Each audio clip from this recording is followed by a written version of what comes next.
South Africa has an indigenous plant called the Marula, which has become quite famous throughout the world for quite a delicious liqueur.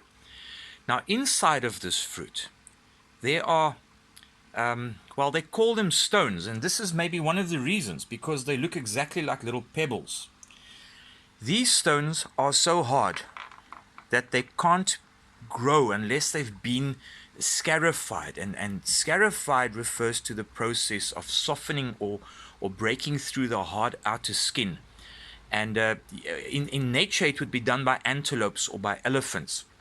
By the way, the story of the baboons and the elephants and the antelopes that get drunk on Marulas is utter nonsense. It's not true.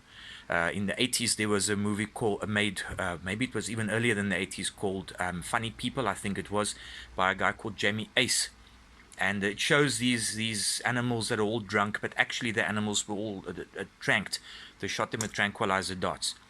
Now, I don't have any elephants here, and I don't have any antelope here. So I have my trusty Dremel, which is going to be doing all that work for me.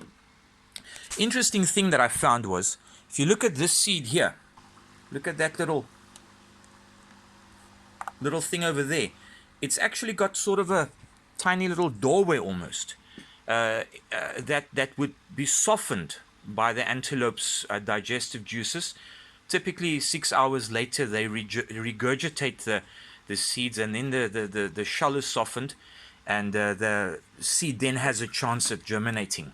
But what we're going to be doing here today, what I'm going to be doing, and I'll show you some of the work afterwards, is I'm taking this seed and I'm doing this with a Dremel, cutting a hole right into it, as you can see there. I could just get that right onto the camera, until we see the start of the seed, and then it'll be planted, and they say that it will germinate within 2 weeks.